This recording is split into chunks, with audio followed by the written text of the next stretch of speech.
no, No, no, just no. Okay. All right. That's recorded. cool. I mean, it won't be really edited, but it's unless you do No, something yeah, really that's stupid. fine. I That's just didn't fine. know if it was being done now. Okay, I'll quit Nope, talking. you're good. All right. Hey, Aaron. Welcome to the new podcast that I am starting called WaveForm Unhinged. How you doing, dude? I'm good, man. I'm happy to join you. Thanks. I appreciate it. As you can tell with the way I'm holding this mic, it's a very nonchalant, just like two bros talking kind of podcast. And with this, I guess, particular podcast, I want to talk about references and kind of what I've been hearing around the audio community on like what a reference is and what people consider a good or bad reference. And I'm gonna start with this. So, oh yeah, and this could be very controversial. So let's just have fun with it. Look, like I'm engaging controversial mode Perfect. right now. So I was at the Florida Expo Okay. and everyone was very excited to go see these very expensive speakers and rooms and whatnot. And I want to talk about one particular room where they had these like several $100,000 speakers, right? Apparently they're made out of granite, so they're very heavy, right?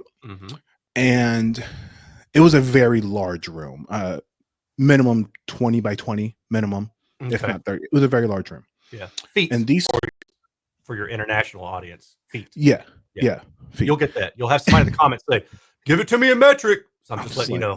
Yeah. Okay. You'll learn. I'll learn at some point. You'll figure it out. I'll have Google set up on the other side to like. Yeah, no, you got to. Sometimes I even just say, "You're going to have to Google that because I don't have time to look it up." But you'll have people ask. Much. All right. Well, the comments, I will fix it whenever. Yeah, just delete. Yeah. So they were probably 13 feet apart, left to right. Like that's how far these speakers were, if not further apart. Okay. And in the middle, you had that thick speaker wire with speaker stands and Macintosh amps and all that fun stuff. Okay. And they had a whole bunch of chairs, but they had one in particular, maybe 2 feet away from where their speaker was. And that was their sweet spot. And people were sitting there and like, oh my gosh, the imaging is so wide and oh, it's so pinpoint and all these buzz terms. And I was just so confused. And I was like, how? One, it didn't sound that good. You can definitely tell the room was not in any way good. But it was just interesting how people were like convincing themselves because these speakers were expensive that's the way it should have sounded. So I just kind of want your opinion on like why do people think that the value of a system correlates to how good it is? Because I mean, you review a lot of speakers from budget all the way up to, I mean, I know you've done the blades and other kind. So talk to me. Yeah. You know, I think people just want to believe, man. Like in everyday life, most of the time, with the things that you use on a daily life, not commodity things, but things you actually use. Typically you do get what you pay for. So I think people expect that. But then again, it's like, you shouldn't expect that because you should know better from electronics and things of that nature. You should know better. You know, I don't know, man. I think people just want to believe. I think that's really what it boils down to. What you typically will run into is there's segments of price and performance, and you've got to throw in the aesthetic in there too, because if it's always just raw price versus raw performance, and the overall aesthetic isn't factored in, then it can go any number of different ways. But what I tend to find is that, you know, for example, I say this a lot, a bookshelf speaker around $800 to $1,000 is kind of like the sweet spot for the best performance that you're going to get for like a standard bookshelf speaker as far as value goes, right? You can certainly do better if you spend more, but that's kind of that sweet spot for value. And then when you get above that, then you get to the point where you're maybe getting incremental gains, you know, like in car audio, where we go from a VIFA tweeter to a ScanSpeak tweeter, and the ScanSpeak is so much better, but is it 200 times better in our car, right? Like those are questions you have to justify. Yeah. So when you get up to that price point, then you either actually do better, but it's just a lot more expensive, or now we're introducing the looks and you get a really nice looking speaker, but the performance is set back to one that's maybe like $500. So there's always that, you know, that rolling kind of, where are you coming in from and what do you plan on buying? What do you plan on getting? I'm just more surprised if you're saying that they were 2 feet away from the speaker, like the line between the Yeah, speakers? the line. Yeah, The line. that's Yeah. dumb. Oh, I know. And That's not even like, remotely how it should be. I know. I was That's like, the even furthest thing just from the like stereo.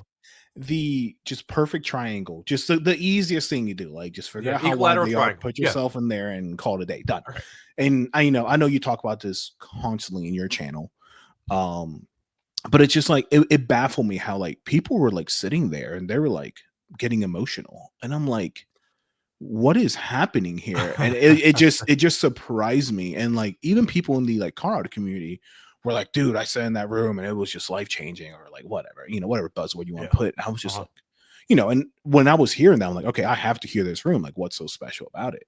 And luckily they were kind enough to play one of my favorite songs, which is It Takes Three to Tango, which is full instrumental, and it has a clarinet, a bass clarinet. And the very first 30 seconds has a killer 100 hertz note in 315 that will just excite any car or room instantly. And the very first thing it did was just like completely lose itself the second that note comes in. And funny enough, Bree was there, and the dude that was like, showing off the speed, he was like, so what you think? And Bree was like, not good. And the dude was just like set back. He was like, really? She was like, yeah, it's not good. And like, that hurts. I mean, it's just the truth. I mean, I feel like people really want to hear, oh, it's the best thing ever. There's a lot of ego in home audio, just like there is car audio. And in car audio, to really have a good system, you have to be humbled a few times. So I have some instances early on where I was really humbled, and I'm still getting humbled. I'm just really surprised that they were listening that close.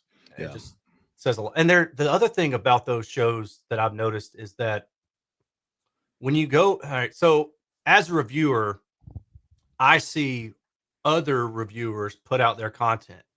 And it'll be magazines or online websites or YouTube kind of guys. They'll put out online content. And I'll see them at the shows, and I'll talk with most of them because, I'm at least friendly with most of them. And I'll see where they're listening from and all this stuff. And I kind of like, oh, that's all right. Well, okay, maybe you get a better seat later on. And then they wrote something up, and they're like, yeah, I was sitting off to the side, and it sounded all these ways. And I was like, dude, what? Like, you're supposed to be like this genius reviewer who's been doing this for 30 years, and you still don't know that you got to sit in the sweet spot? Like, so there's just a lot of weirdness that goes on at those shows. I just don't get it, man. Well, true. And then, even at those shows, and we'll kind of move away from talk about, decent speakers, but it's funny how you have this room that's not treated at all. And anyone who watches your channels knows you don't need a treated room with certain speakers. That's why you have certain characteristics. Reason why I bought my first JBL synthesis was because of your channel. And you were like, these are dispersion patterns, off axis, on axis, directivity index, and how EQable it is. And I was like, I'm not gonna have a treated room. Let me buy speakers that work in an untreated room. And then I upgraded to the Rebels after seeing your review on the 226, and then I got the 8-inch versions of those, and guess what? Untreated room, they work great. I personally, for the towers, I went for the 208s versus the 228s. I like the silk tweeter a little bit better. I got just my personal preference. But these rooms that are in these like hotels, they have like one seat, which is a sweet spot, if you will, and then you have like these huge like other seats and rows, and people are just talking and walking. I'm like, you guys aren't actually getting any viable information on how good the speaker actually is. I think you were the one who mentioned it in your channel. You were like, it's really cool seeing like SVS or other speaker manufacturers like, here, we'll send it to you to your home, try it, and if you don't like it, return it back. I think that's something that more people should adopt, because you don't know what it sounds like until it's in your room. For sure. I think that the main benefit of these shows is if you're kind of interested in something, you get to see it in real life. I mean, and maybe you listen to it in that hotel room, but the problem is that a good speaker is going to sound pretty much the same in most rooms. A bad speaker is not. You don't know if it's a good speaker or a bad speaker by just seeing it in that room. You don't, and you really, ideally, you have measurements to make that objective determination. Is this objectively a good speaker? What's the radiation off axis? Does it match the on axis timbre and all these kind of things? And if it does, then it's probably going to perform well in a variety of different rooms. And if it doesn't, then it's going to be very room dependent. It's going to be very aim dependent, position dependent, and all those other things too. So I think, and I hope, I guess, that most of the people who are going to these shows are going to maybe just get hands on, maybe to kind of check some of the stuff out in person, maybe get a little bit of a demo, but then also meet other audio people too. Yeah, And then enthusiasts. yeah, and then what you do is, hey, I've settled down. These speakers look really cool. I've Mhm. got maybe a handful of these. I'm going to find a local dealer who I can work with, or I'll order them from a place that has a good return policy, and then I'll Yeah, send yeah, them yeah. back and pay. I think it's worth, like Crutchville, has maybe a restocking fee, and it's not too much. I think when No, you're spending considerable money on maybe speakers that you plan to last you for a long time, take a hit on that $75 or whatever it is on that restocking fee. it's Try them worth out it. in your home for Yeah. sure. But yeah, so I know you're talking about the Acora speakers because those Yeah. are the ones I can think of that are granted. Yeah, I'm order those. I'm interested in those. The last ones Yeah. I saw were their bookshelf speakers, and I'm like, those are ScanSpeak drivers, Yep. and Yep. that's a ScanSpeak tweeter, and that's a ScanSpeak illuminator That's the mid-woofer. first thing I said. I was like, those are scans. Yeah, and it's crazy too. That's like, man, I really am so blessed to have been part of the car audio community, and still am, I hope. Yeah. Because I've You're learned. always welcomed. Yeah, well, I appreciate that. I've learned so much, man, by doing and building and listening and talking to all these people, and the DIY aspect that Yeah, yeah. now when I see these uber expensive speakers and they're using, I mean, granted, some of them are using ScanSpeak illuminators, they're like $300, $400 a pop. Yeah, But they're but charging $60,000 or $70,000 for the pair of speakers, and you're like, I think these were 250,000 or 300,000. geez, that's insane, dude. And that's the part that I didn't understand. I'm like, where is this money coming from? I get it. Granted, it's not cheap. Cool, whatever. No, But like, you're heavy just ship. yeah, 100%. I'm like, but you're just using the material to say you're using the material at that point in time. I think so too. I don't think you're gaining any benefit. I think there can be benefits in just how dead it really is. Yeah, But yeah. realistically, a well braced, well damped speaker box and enclosure can do that too. Do the same thing. I don't think people can. Some of those attributes that they assign to them, I don't think are realistic to be able to hear. Well, a lot of it's just marketing. Oh, 100%, They'll man. figure out how to market in some way that they're the only person doing this, and our technology is superior. I mean, I hear it all the time. I seriously could make a killing in audio if I wanted to, and I Oh, yeah. seriously mean it because I've got the resources behind me. I've got people that would back me. I know enough about what people are willing to buy.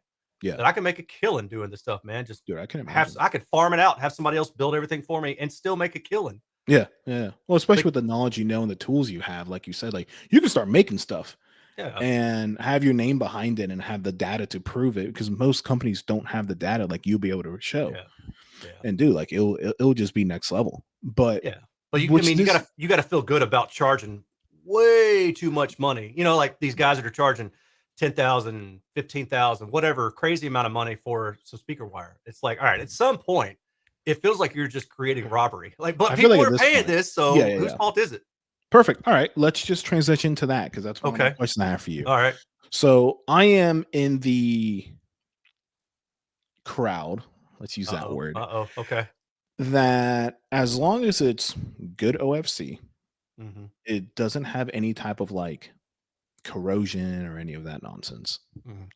Cable's a cable. And I've taken apart the Rebels in terms of the speakers, and I'm like, I wonder what kind of speaker wire do they have back here? Because I see people. I don't have huge shout out to John Centers. He gave me some pretty expensive speaker cables. He was just like, here, I have no use for these. You can use them. Very nice braided. I mean, they're about, I don't know, 2 inches round, 3 inches. But hey, when I took out that tweeter, it had very cheap cables in there. Right. And with nothing crazy. And because, you understood that the money was spent on the cabinets and the crossover network. Like that's where the money's in. All the R&D that went into it before. Yeah. The stuff that you don't see. Yeah, exactly. And I know Dr. Floyd Toole mentioned this. He was like, why are you people spending so much money on cabling? Doesn't matter. But that's just my observation. And, dude, I've tried expensive cables, especially in car audio. Everyone does it. For sure. And I've noticed zero difference. Yeah. What's your input on that? I tend to just say get whatever cable works that won't corrode, like you said, in car, because I've had some that has corroded when I've gone to do a new build 3 or 4 months later. It's green, dude. It's literally like oxidized rust. Mm-hmm. It's like, what the heck? It was actually monoprice wire that I used back then. Dude, I've used alligator clips. Yeah. I've used alligator clips.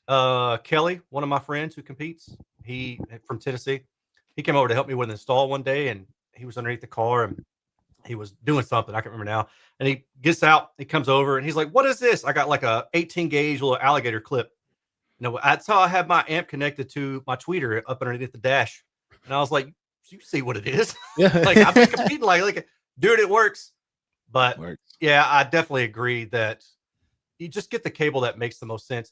I don't know for sure that you couldn't tell the difference in maybe like a really, really thin gauge cable and a really, really thick cable. But that's the only case that I can just logically think of, because I've played around with different cables and things like that my own. And I'm actually working on organizing a true blind testing event. Oh, locally. ABX testing? Yeah, locally Nice. with cables and then amps and things of that nature, because I want to do some of this stuff and put out the information online. Basically just reinvent the wheel. But yeah, man, I think if you're worried about cable, then that means that everything else is locked up and ready to go. And most likely it's probably not. You probably got other things you can focus on. In a home or especially in a car. Yeah. Sure. And to me personally, like the way I'm a very like objective kind of person. And the very first thing I noticed that for just OEM use, like car use, not car audio, just car. The wires that they use transfer data and all that through the car it's not thick. It's very thin wires. And it's like, if this is like OE grade and it works for 20, 30 years in a Honda, doesn't corrode, has no issues, why are we worrying about cables when your deadening isn't even right? Like you have a million rattles and you're trying to you're over here telling me like, dude, like the width got so much better because I had this one brand new USB cable with a wooden box in between it and blah blah blah. I'm just like, what are you guys talking about? Maybe if there's some kind of like phase rotation device in the signal path of that cable, maybe. But I really and truly, people hear what they want to hear, man. I mean, I guarantee you that at least half of the people who are going to watch this video, if they've been doing car audio for any number of years, they can probably think of at least one occasion where they thought they made a change in their DSP and they heard that change, and then later they found out they didn't hear that change. I mean, this happened to me many times. Happens to me too. Yeah. And the best part I love is when people like make a small change or hold up. You know what I really love doing? And I'm gonna tell everybody who ever watches this. I love it when like someone's like, "Oh, dude, I feel like I hear something." I'm like, "Cool." And I'll take out the laptop and like try to fix this. And I just like tap the keyboard, make no change, and like, "Oh, dude, it got so much better." I'm like, "Oh, awesome." Yeah, that's cool, man. Nothing changed. I adjusted 250 plus 3 dB. Now it's more warm.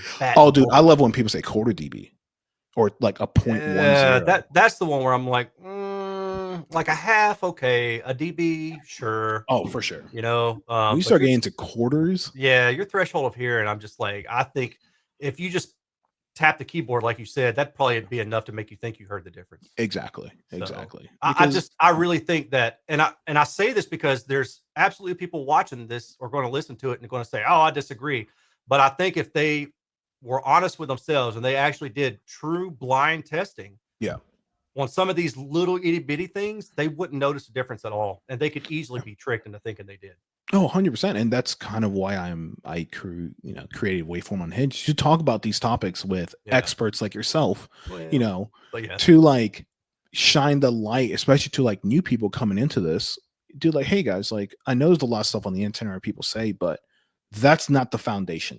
Yeah. And money should not be spent on $5,000 RCAs when you don't even have proper deadening or even just crossover's wrong. Like you've got too low of a crossover. Like I don't 100%. Care.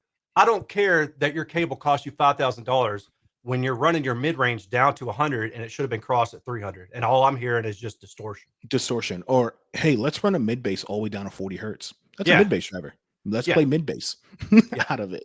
Yeah. And any appreciable volume, at least, low volume. Sure. But if I turn it up because I want to listen to it, and the majority of us came from being bass heads, we're going to crank it. So 100%. It has 10 out of 10 times has yet to prove me wrong.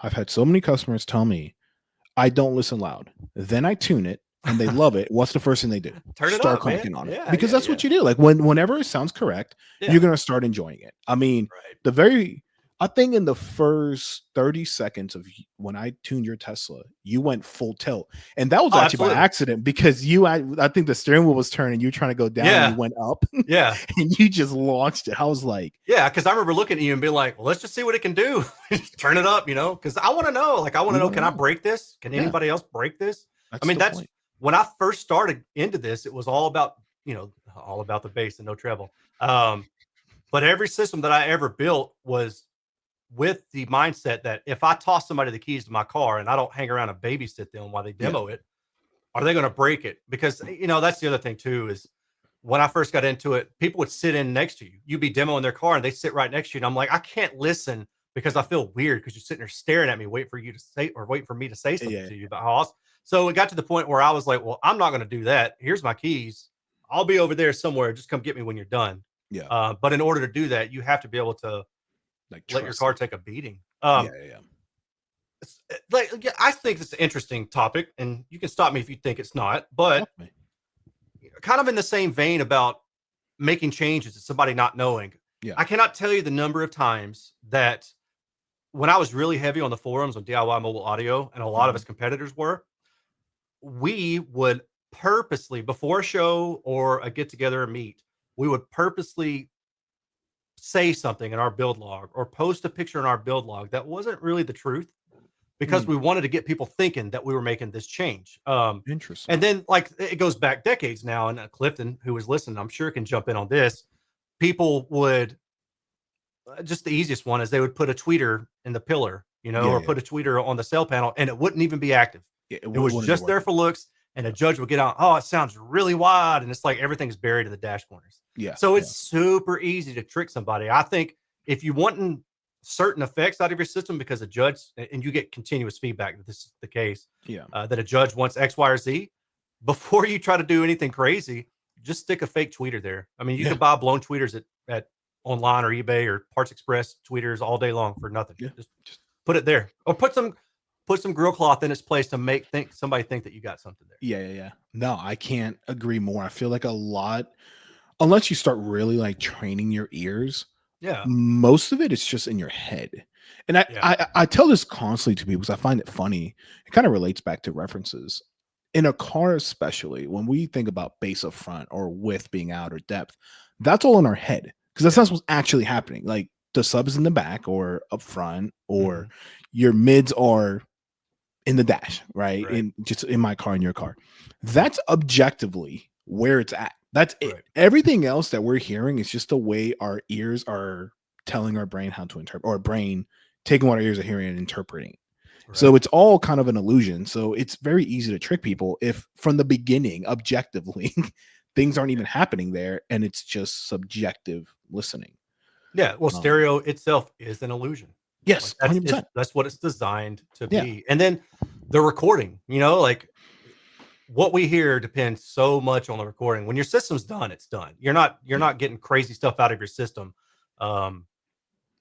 just because, right? So the very interesting thing is you can take different masterings and play them and you'll get different sounds, and you can take different mixes and play them and you'll get different sounds. And I give this example a lot, and I know a lot of people don't care, but there's a processing of mastering called Q sound. And one of my favorite albums is the Madonna, right? It's Madonna's Immaculate Collection. And I remember the first time I listened to it, I was like, whoa, this sounds like it's coming from all around me. And I thought, oh, my stereo's rocking. And then at some point down the line, I heard one of those songs again, but it wasn't from that same album. It was from one of her original albums, right? So it wasn't done in the same way. And I was like, wow, it doesn't sound as wide. So I am just trying to figure out, like playing with the laptop, making all these adjustments and trying to figure it out. And I don't know how long it took me until I realized that it was done in a different format. It was all in the recording. It was baked in. So I say that to say that if you go to a show and you hear somebody's car and it's playing this song and it sounds this way, make sure to ask them what they're streaming off of, what the CD master is, etc., and then listen back to your system with that exact same version before you try to go chasing your tail to make a change that you probably don't even need to make a change for. Yeah, no, I could not agree more. I was actually just playing Vogue all the way up to Ohio. And I was like, I haven't heard it in a long time. And I was just like, I want to see how it sounds. And the very first thing, like with that intro, it's like, we were like, what are you looking at? And it was just like, everywhere. I'm just Yeah. like, what is happening? I'm like, this Yeah. is so cool. And then the bass comes, it's like just on the dash, just like Yeah, doing dude. its thing. I'm That's like, it's some good reference music. It I'm like, really this like is some cool track. I get slaughtered from the home audio guys because they're like, man, you need to start listening to jazz or elevator music. I'm like, dude, that stuff sucks. Yeah, Like, yeah. I would never listen to that. If I'm enjoying a system, I'm going to listen to what I want to listen to. And I don't care if it's Rat, Dawkins, Madonna, Rage Against the Machine, Jim Croce. Like, I don't care. If I like the song, I'm going to listen to it. I'm not going to go that's because listen we're to music elevator people. music. You know, Exactly. like Some we of these love guys, music. yeah. You're going to get me on a rant here. But yeah, no, I hear you, man. I did. I'm with you. Like I started car audio along. I mean, I've always been taught it since I was a kid. Like, quick story about Miguel. I remember being in Puerto Rico when I was like 3. Yeah. My memory goes back that far, and I had like a little tricycle, a little boombox on it, like just like duct tape to it. And like I remember that clear as day. Like I've always been into audio now, just as an adult.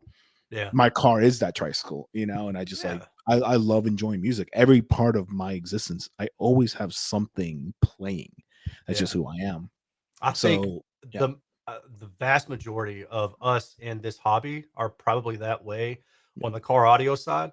I've noticed in the home audio side, there's a lot more, like if you take it in ratios, right? There's a lot more people on the home audio side who are just going after the audio jewelry, right? They're not really music first. It really is the object first. Car audio isn't really like that because, you know, you really don't get to see it in car audio. You don't get to drive from the back of your trunk unless you're, I don't know, somebody like Brian Mitchell or something like that, where you get to see everything in front of you, or Chris Payton, his Civic, you know, we got everything up front.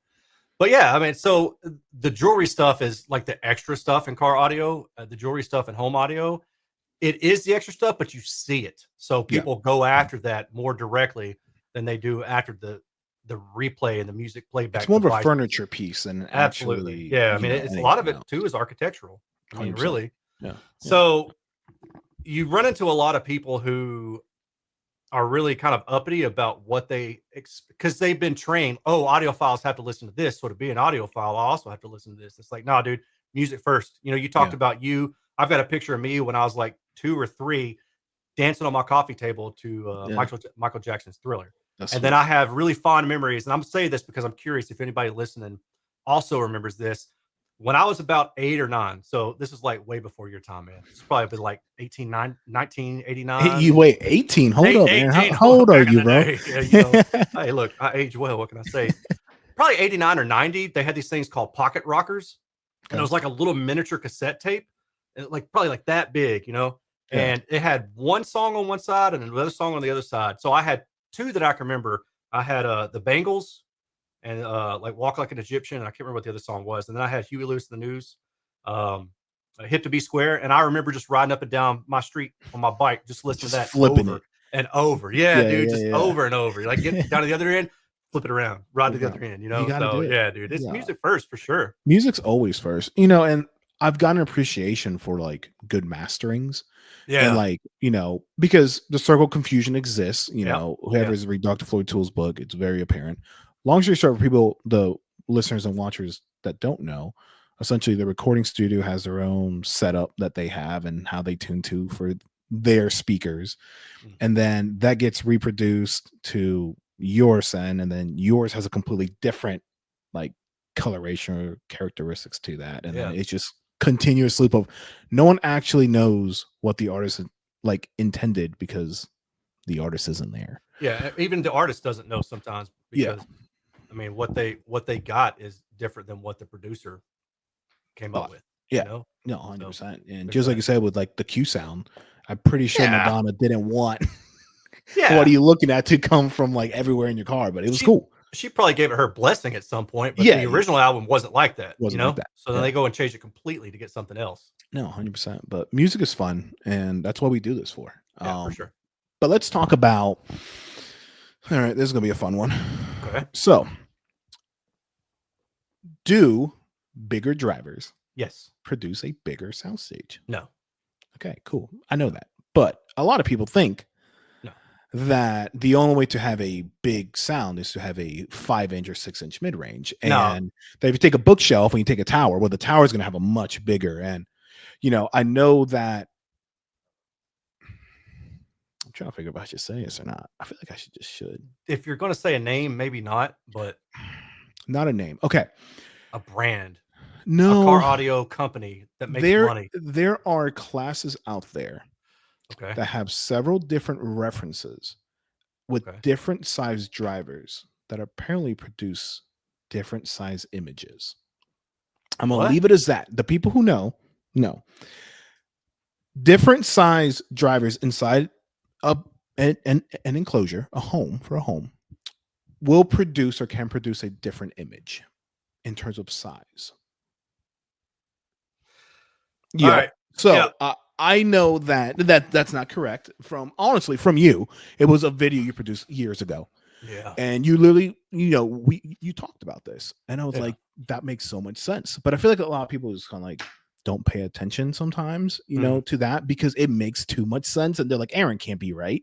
So I'm bringing it up now again because you're spot on that. So why is it that it doesn't produce a bigger soundstage or bigger image? Well, so the first thing you got to think about is you have to establish the difference between near field and far field. And there's two different ways that the term near field is used. One is for you're close enough to where the reflections in the room don't matter. And near field is typically going to be like desktop speakers, or if you're an engineer, you're in a studio and you're mixing and mastering, and you've got them so close to you that the reflections off the wall are so far delayed, or they're so low in level compared to the direct sound that you're basically only listening to the direct sound. That's one term for near field.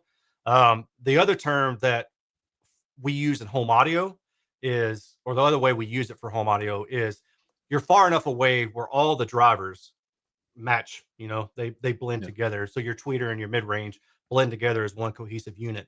If you were really, really close, then you could be between the nulls, right? Because they depending on the crossover, they might cancel out at certain frequencies. 100%. But if you're far enough away, then they should be blended pretty well together. So I say that because I want to focus on the latter one. Okay. If you have your face right up next to a big 15-inch woofer and it's playing mid-range duty, it's going to sound bigger than your face because the whole surface area that thing is playing and your face isn't 15 inches around. Okay. Yep. But we're taking that out of the equation. We're talking about if you're listening at a far field distance where all the drivers have combined. What's far field? Far field, well, so it depends. And it really does depend on the speaker. But if you kind of want to give it a rule of thumb, I've seen people use anywhere from 3 to 5 times the largest dimension of the speaker itself. Cool.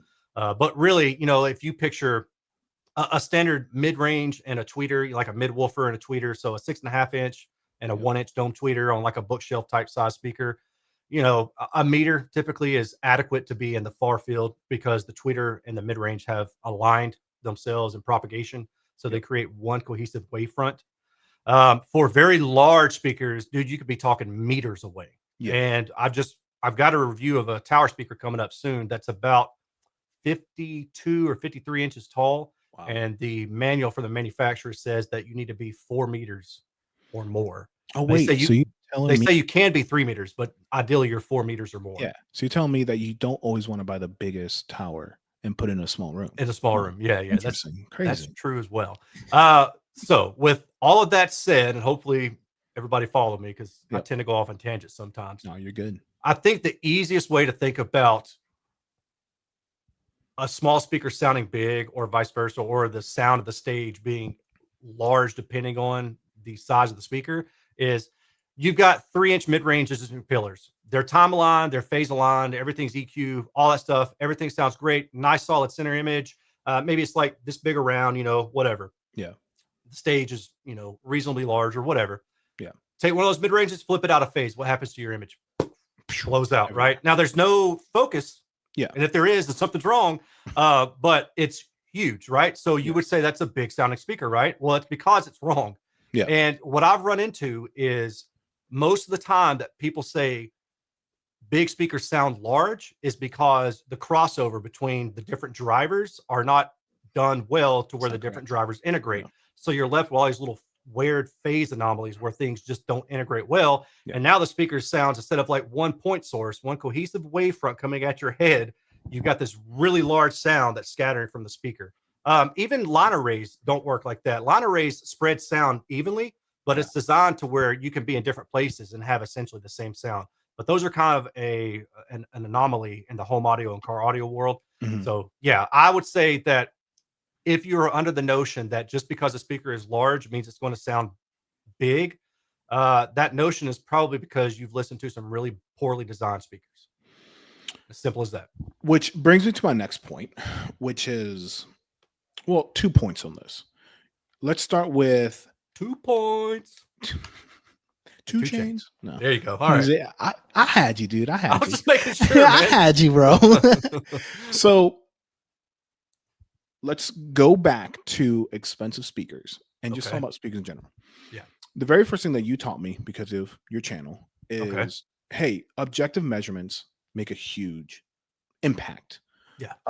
And when you have these objective measurements, you can kind of understand and pick apart what's just you paying for the brand name and what's actually a really good speaker.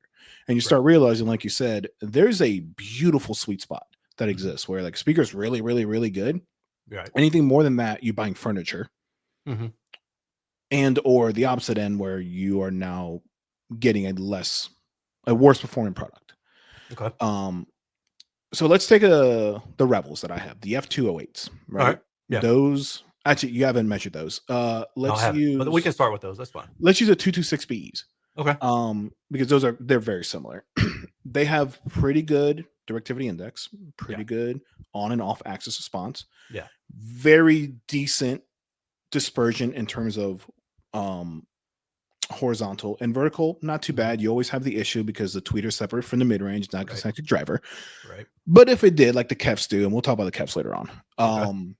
But for the most part, that speaker is a very well-designed speaker. And you can pretty much put it anywhere, like you said, and it's going to sound correct. Now, the room's going to play an effect on it below the shorter effects. Below 500 hertz, the room's going to play a much bigger impact. But above 500, that speaker's engineered to sound the way whoever designed it should have been. Right. And I'm specifically talking about the 226BE in this scenario. Now, let's take another speaker that I know does not measure well, the Klipsch. Okay. The Heresy 4, that's an example. Yes, the Heresy 4s, where a lot of people, especially I won't say the older community, the people who have a lot. Yeah, I know what you were trying to dodge. Yeah, let's just be real. I mean, it is what it is. Yeah. They hold that speaker in very high regard. They do, but it is not a good speaker, objectively, and for people who care about sound. Subjectively, is also not good either. Yeah, I'm not fond of it either. At least to me. And another one that I personally don't care for, like the Bowers. I don't think they sound good. I've never have, and I know I've looked at measurements before, and they don't measure all that well either. Why is it that these companies can just like blatantly just like say whatever they want to say on marketing and just like go off their name? Because I mean, you reviewed so many speakers, like I feel like you have had to see a pattern continuously from speaker to speaker. Honestly, man, that's kind of tough. I mean, sometimes I wonder, like, are there not laws preventing this? You know, that the specs may say a frequency range, let's say like plus or minus 3 decibels between this frequency and that frequency. And then I get it and I'm just like, whoa, that's not even close, right? Like that's not even close. So, okay. And then a lot of it's just marketing lingo, you know, just something to capture people's attention. And I run into this even with YouTube, man. I mean, like I try really hard to not do clickbaity titles. And this one's kind of tough for me. It hits close to home. So I'm trying to be careful of how I word this, not to piss anybody else off. I could go full bore clickbait and get more views. I don't know if it would like blow my channel up or anything like that, but it would definitely make a difference in the amount of views that I get for sure. Yeah. But I try to also be reasonable with it. So I'm trying personally to find this fine line between, all right, well, what's going to gather people's attention and what's full blown, like just a BS title or a BS. Yeah. Just thumbnail. A lie. Yeah. Right. Yeah. So, and for me, because I'm trying to do something a little bit different and not just make money off of it, like I'm trying to also provide some education and some actual information. I really do want to get people's attention, right? Like I want people to come in and click it and then like watch a few videos and say, oh, there's actually something to having these kind of measurements. I'm not trying to say I'm trying to convert, you know, anybody over to thinking that measurements are the end all, because even I don't believe that. No, but I want people to understand that objective metrics definitely are helpful when you're trying to make these kind of decisions. So with that said, I don't really fault manufacturers for saying some of the things that they do, but then other things that I read, I'm just like, who cares, right? Like, and then are people really that gullible? And then are do people really think that that thing is what matters? And a lot of times they do. Yes. The ones that I find that really push these weird advertisements and these weird sayings and slogans and whatnot are the ones, their customers are the ones who really don't like when you say anything bad about their brand. So Yeah. it's really kind of a weird thing overall. So kind of going back to the Clips thing, what I will tell you in doing this for a number of years, and Clips isn't the only brand. They make certain products that do well, that sound good, that objectively perform well, and I also think they sound good. And then they make other products that objectively are very poor performers, and I also just don't care for the sound of. Yeah. But you're talking about, the older generation. There's legitimacy to that. I've talked to a few different dealers who carry that brand, and they said, "Hey, we saw your review of this thing, and yeah, but the people that do come in and buy it, they're buying it because when they were kids in the 70s or 80s, Yeah. their dad had this system and they want to Gotcha. recreate what their dad had. And it's Yeah. very much nostalgic. And even those guys who own the shops are just like, yeah, they're really not that great sounding, but people still want to buy them. And most of the time it's for the nostalgia factor. So there's that too. I mean, I've just got some Macintosh amps, and a lot of that is because of nostalgic reasons. Luckily, they sound really good and they do what they're supposed to do. But would I spend that much money because I think they sound so much better than anything else? No, absolutely not. Yeah. So there's definitely a line between, personal preference, personal feeling, and then actual raw performance. And I'm hoping that people understand that there's a way to discern what good is objectively versus bad. And if you still want to get the thing that objectively isn't that great, go right ahead. Do your thing. That's fine. Yeah. Well, the reason, and this is all like kind of leading up to this last point, which is I find it interesting how people will throw out a name brand, or an amount of money. People be like, well, I only listen to a room that's $500,000 for my reference. Like, that's it. Like, if it's not that, then it's just not good. Okay. And I've been in, I've said $1 million rooms, and I'm just like, this is not good. This is just terrible. And or on the opposite crowd, which is like, well, I only go to live performances, and that's how I have my reference, and that's it. Okay. And I think at least what I do in car audio and home audio as well, I think we lose the part is that, like, there is no one reference, and it's impossible the reference should be getting the artist and be like, hey, does this sound the way you wanted it to? All right. But that's near next to impossible, at least for me. I don't have those connections to be like, hey, the Dire Straits crew, come here. I really want to see if my Rebels sound the way you wanted it to. Right. It's just not going to happen. Yeah. So when I hear people like, oh, well, I want this song. Like, for instance, I had someone hop in my car and never have they heard this song before. And I asked them, and they're like, dude, I don't know. Like, that guitar just didn't have enough life to me. That's what he said. And I asked him, he said that. I was like, hey, all right, cool. Thanks for the feedback. Quick question. Have you ever listened to the song before? He said, no. And I was like, interesting. And I just left it as that. I'm just like, how do you know that's not the way it was supposed to be? Yeah. And, there is that's another just level to a circle confusion, which is like everyone has their own interpretation of what things are supposed to sound like. Right. But that doesn't mean that the artist or the mixer produced it that way. So if a trumpet doesn't sound as lively as you're used to because you're a trumpet player, guess what? Maybe it wasn't mastered that way. Yeah, it's probably the recording.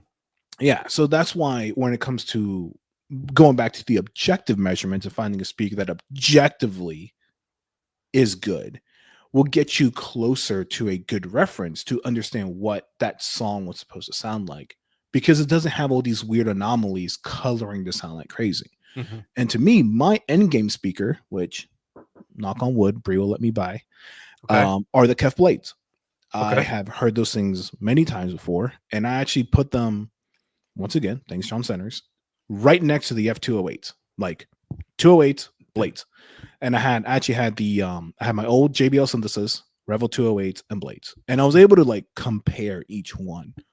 And the more money you spent, at least in this comparison, it did get better. Yeah. Was the jump from the 208 to the Blades 5 times the amount of money? No, it was not. Or was it 8 times? Whatever. Right. Well, yeah. But at least to me, one, I love the way they look.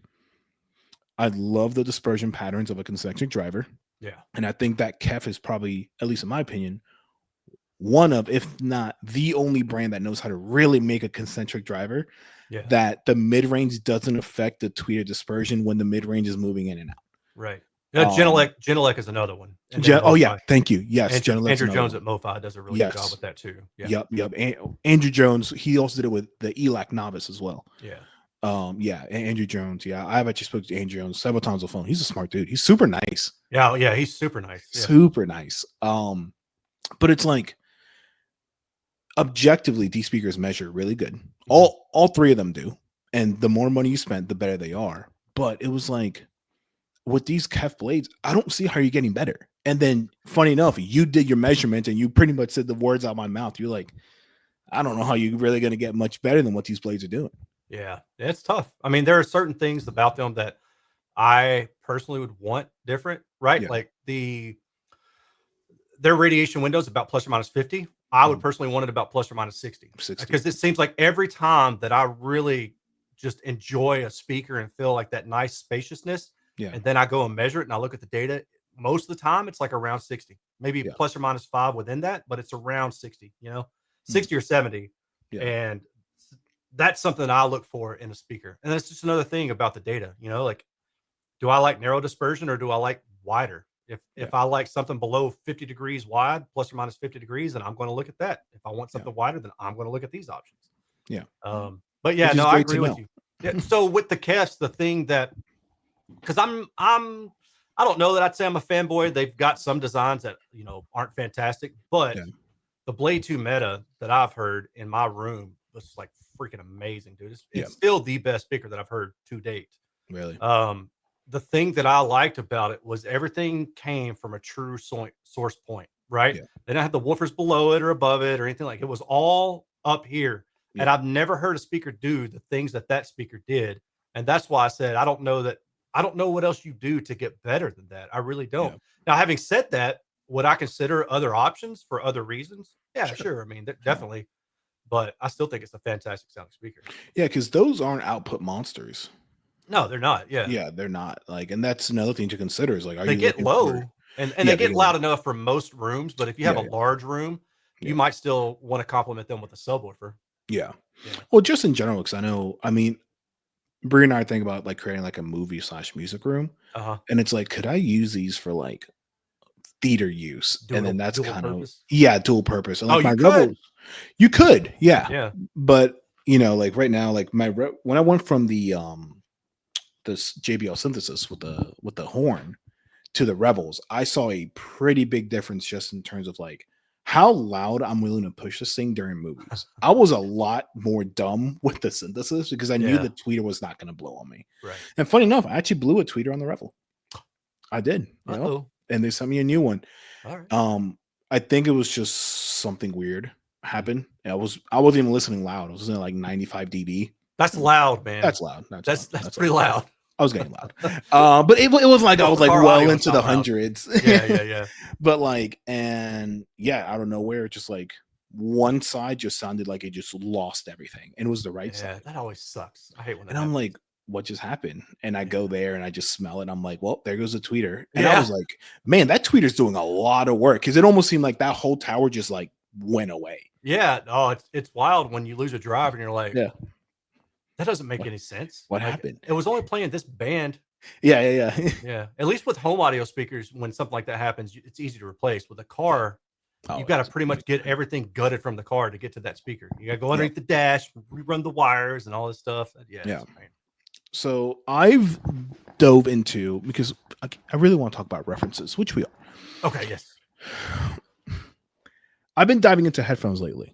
Okay, because I think it was Harry who was like, you can't really use headphones as a good reference. I'm like, I don't think that's true, because I feel like when you get a headphone that's made well, in terms of like its sound signature, and just like car audio and just like home audio, there are people that nerd out on headphones. Oh, And they yeah. have, honestly, I have been doing crazy research. I've learned a lot about how like the ear works and ear gain and all this stuff because of headphone research. Mhm. And they have rigs and everything that test just like you do Yeah. headphones. And the one that I ended up going with are the Focal Clear MG Pros. Oh, okay. And they're open back. And I have a FiO M17, whatever, this huge brick. How much are they paying you to say this? 0. I wish they were paying me. Oh, I wouldn't be darn living it. here. Yeah. Yeah, talk to somebody about that. But of course, I only use the DAP for headphones because they don't belong in a car. Everybody DAPs don't belong in a car. Okay, I'm done with that. Yeah, I've run into that myself. So in my car, what I've been able to do, because I started realizing my brain forgets what I heard from going from my living room to my car. Mm-hmm. And those small nuances, which I'm trying to dial in and figure out how to do it so I can repeat it to other customers, I'd lose it by that quick, like 15-second walk or 20-second walk. I'd lose what I heard. Right. And I'm like, oh, wait, was that right? And I'm going back and forth. So I got these headphones. I'm like, put them on, take them off. Second later, I click play. I can hear it. Yeah. And a lot of people are like, oh, well, like headphones don't stage. Yes, they don't stage in front of you. But like if you figure that your head is the stage, then you can quickly start placing things on where they're supposed to be. Just imagine it out in front of you. Yeah, yeah. Within reason, sure. Yeah, within reason. The first thing I noticed was just like, headphones are great on knowing how bass is supposed to sound. Yeah. Because the room isn't there. You take away the room, and if it's Yeah. a good design headphone, you're going to have all the attack and bass. And the one thing I've been realizing in the past like 6 months is like car audio, people are constantly wanting more and more bass. I don't know why, relative to like a home or headphones. Yeah. Like it with my Rebels when I first started, or with my JBLs, I noticed that the bass was always like light and airy, but still had all the impact. But in my car, I wanted it to be like, by the time I hit 20, like plus 30 dB. I'm definitely exaggerating. Yeah, yeah. No, like, I know what you mean. Like you want so much more, like you want it to just like hurt you and how much bass you have.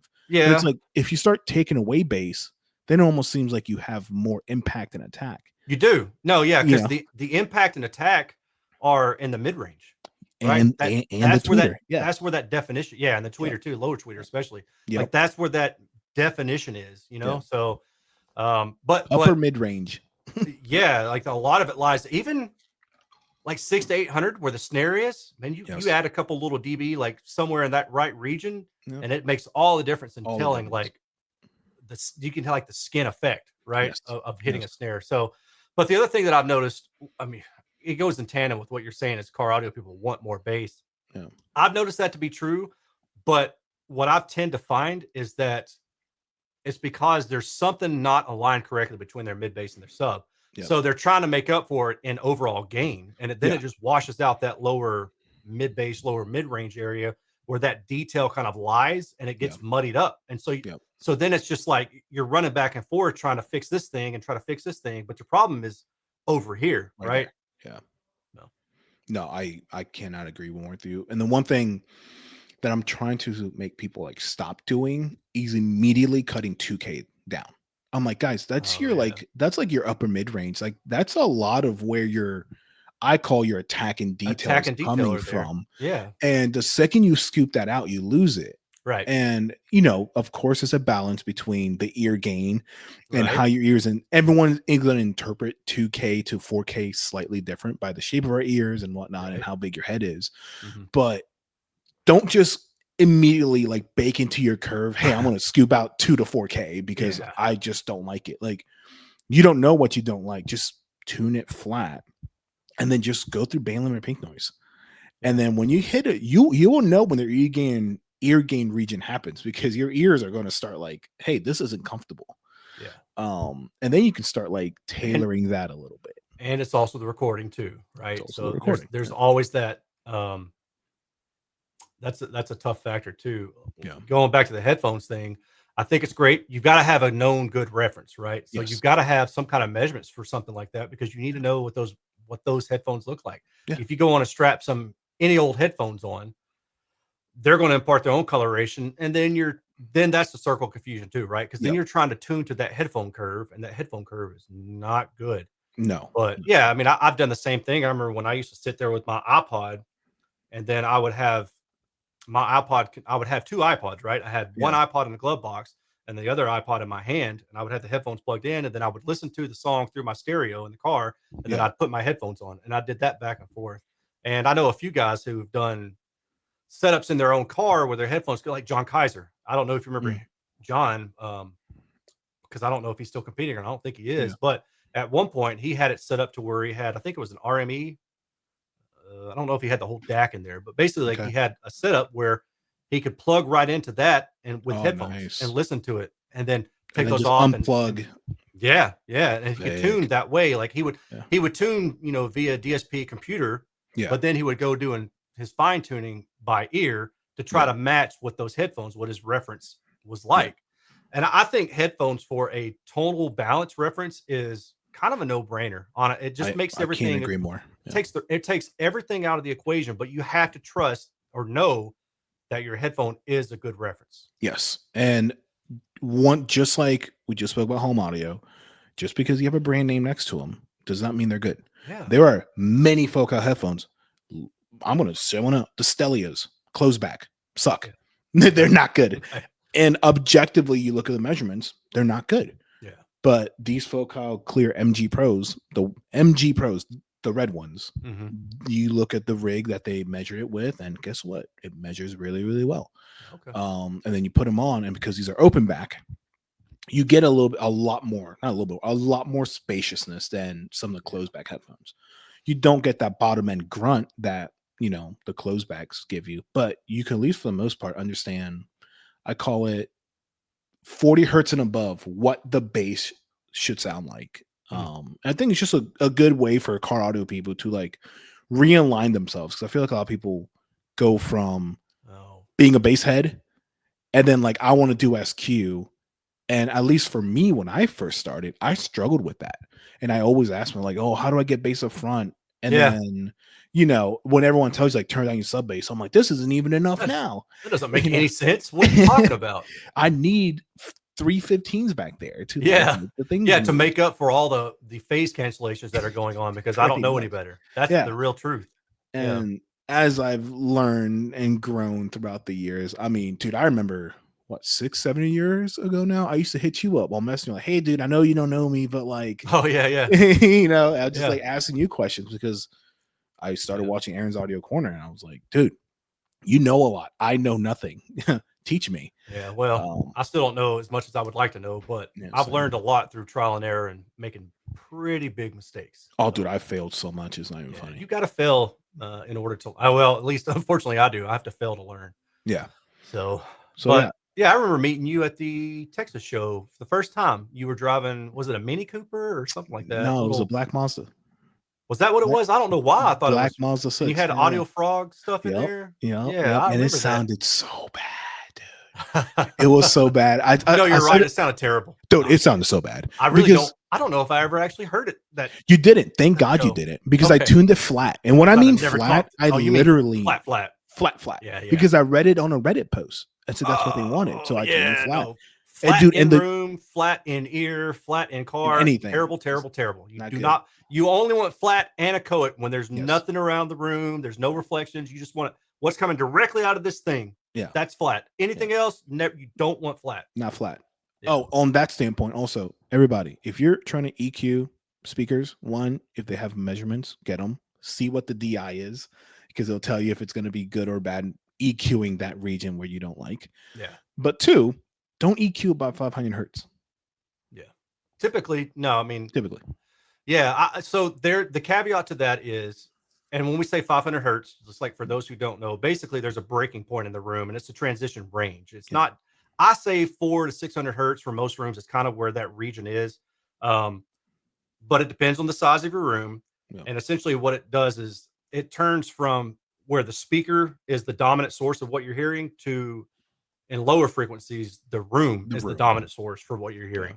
And so when Miguel says 500 hertz, it's a region and it's and it's not, because I've made the mistake too of saying 500 hertz, and I've gotten people say, well, what happens at 500? What's like, well, it's a transition. It basically goes from speaker, room, right? Exactly. Like it's more and more important in the room.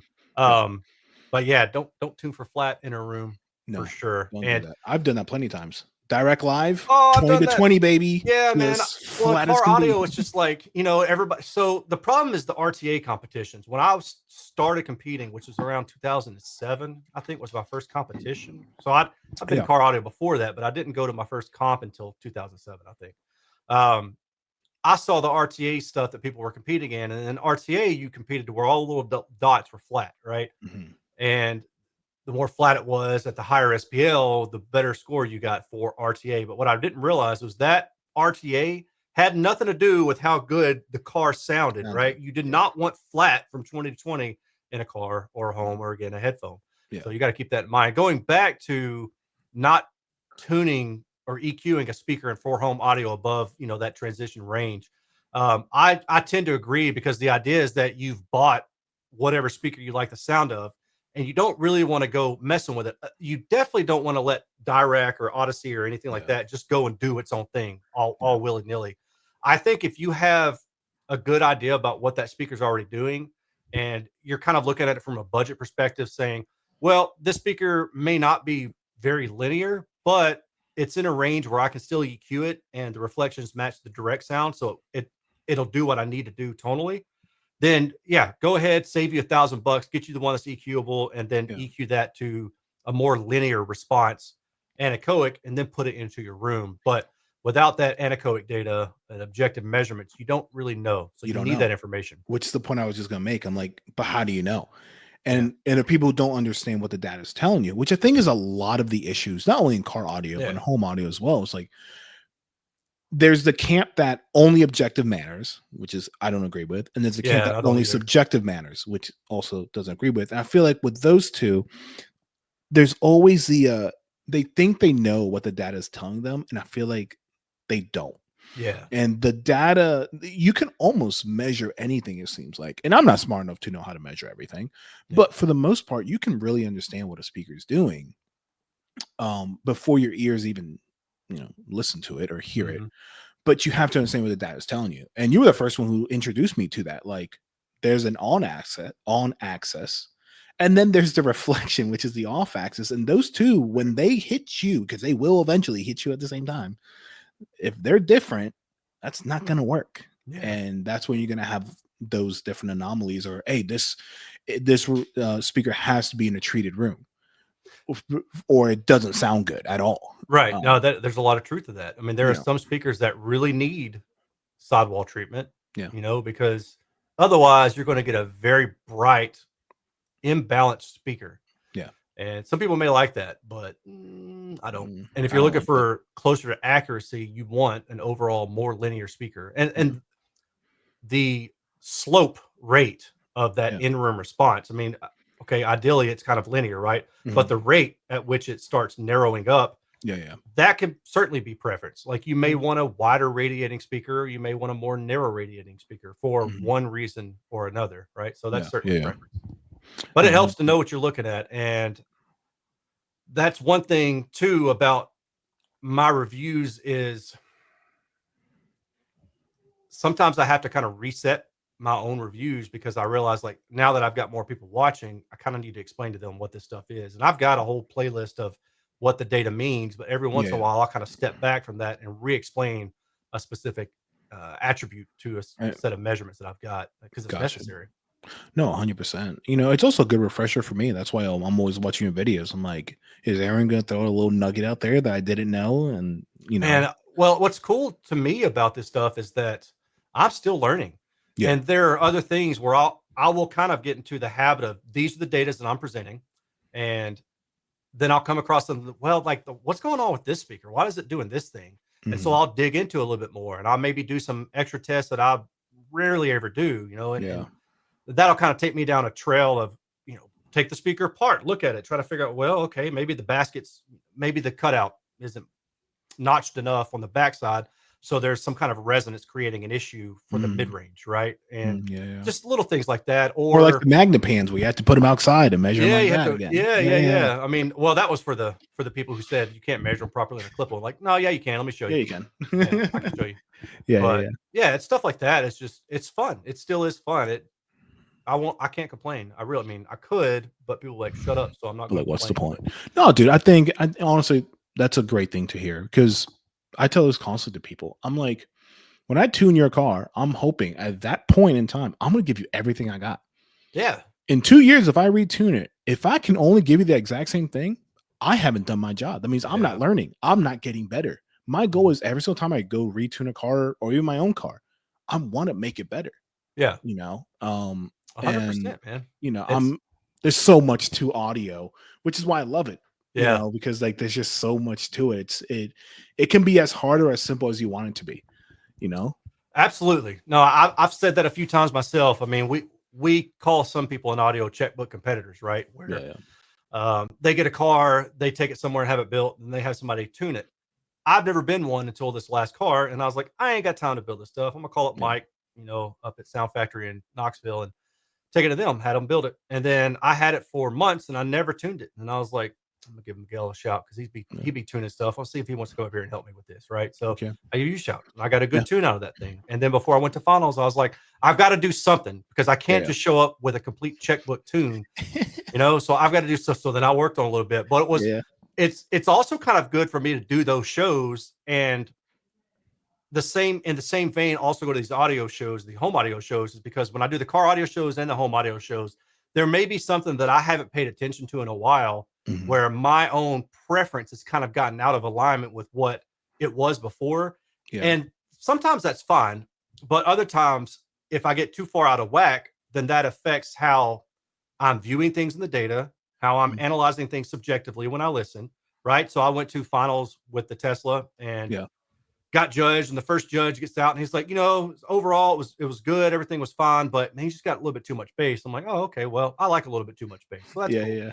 And that was like the first thing I noticed when I hopped in. I was like, dude, did you turn up the mid bass? And you're like, yeah, I had fun. And I was like, okay. I was like, I don't remember it being this way. Normally what I do is I boost between like 100 to 120, right? I'll give it a little kick up, just give me a little bit more thump in that region. But I think it was Howard or somebody else had gotten in there. It could have been you who kind of said, hey, yeah, everything sounds good, but that bass is a bit hot. So I went and listened to a couple other competitors' cars. I listened to your car, I remember, and I was like, oh, yeah. Okay, I've gotten too far. Let me go. So I went over there, brought like 40, 50 hertz down a little bit, and kind of smoothed out that lower bass region. Yeah. And I'm like, oh, yeah, this does sound better. And then I got other judges in, and they were like, yeah, this is all good. And I was like, all right, cool. So every once in a while, you got to recalibrate yourself. That's where headphones would be useful to come in, because you're not having to worry about what else is going on in the stereo. Is why is the room doing this?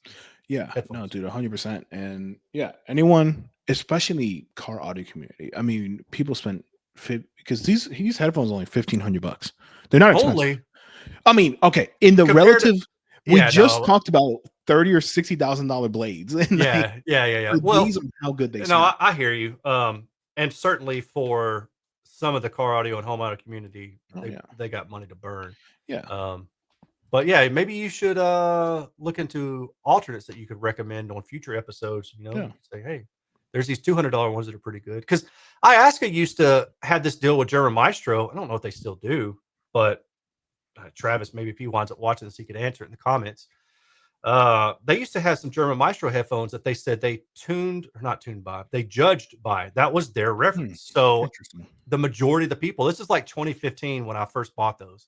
Yeah. The majority of the people who were competing in Iaska also had those headphones. And the deal was that if you use these headphones as your reference to help you tune your car stereo, then you should do well, at least in the tonal portion of car audio in the judging.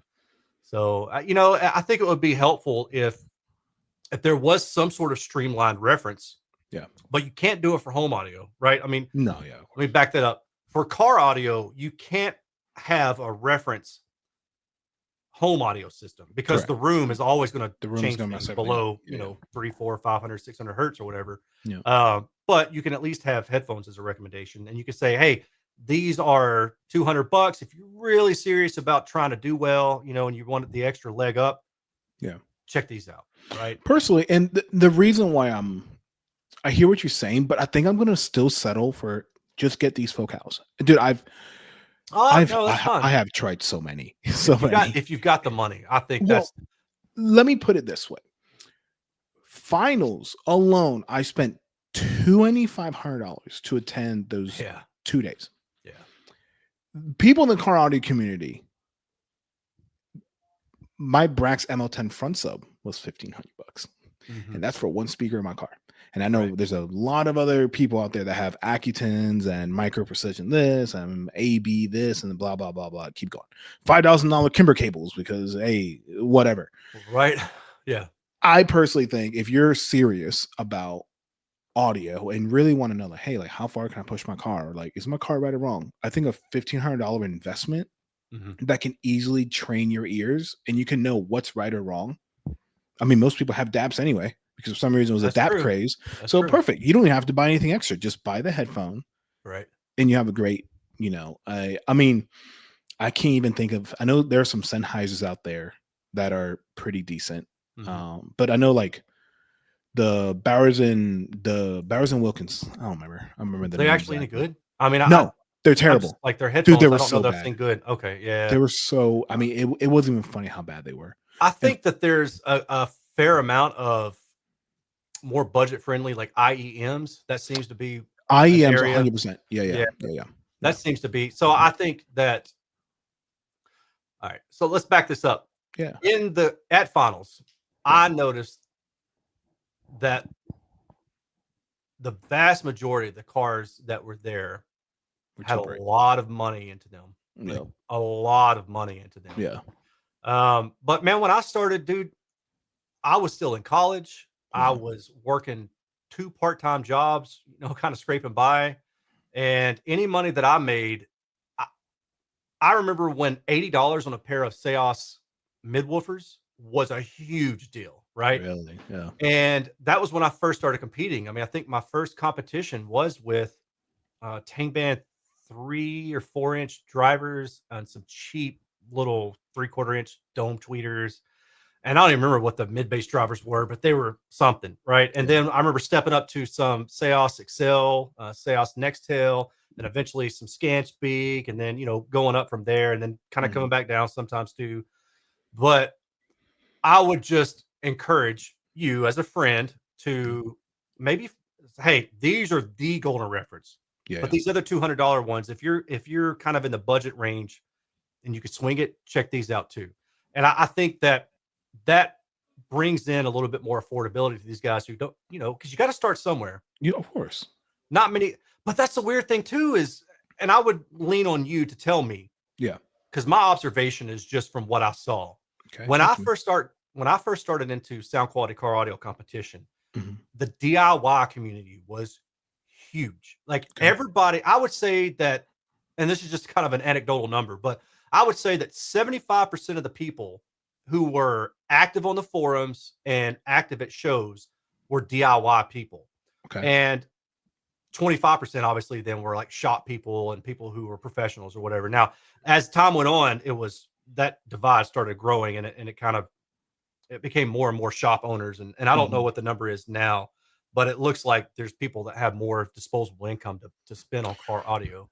Yeah, at least in the sound quality community, and just cause that. From what I've noticed, and maybe because of my price range, I've kind of alienated some of the people that can't afford my services. But even just in general, like going to shows or whatnot, I've seen most people, they don't even build their own stuff anymore. Yeah. And it's always, oh, this shop did that, or this shop did this, or this person tuned it, and then had this person tune and this person tune it, and you just keep on seeing dollar signs. Yeah. And then there is I think a lot of that has to do with the internet, if I'm being honest with you, with like social media. Everyone can now share their opinion on the internet. Funny enough, we're doing the same thing right now. Yeah, you're right. But like, especially like, I remember seeing when the Distortion Factory group came out on Facebook and they started measuring like the Zapcos, and then like instantly they're like, yeah, these Zapcos suck. Oh yeah. And like the Moscone Pros, I'm like a crazy amount of like distortion to them and whatnot. And then like you just saw people like jumping off of them, and like all of a sudden it was like an influx of like Zapcos for sale and I remember that. Yeah, and, and it was just one of those things where I feel like because of social media, people want to show off more.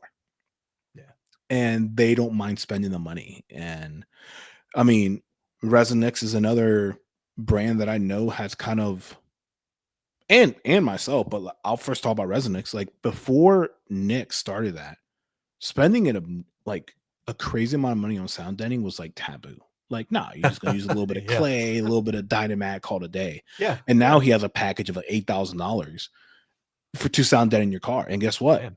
I know people that are gonna buy it. Yeah. I have 2 customers lined up right now because they want their car to be that good. Yeah.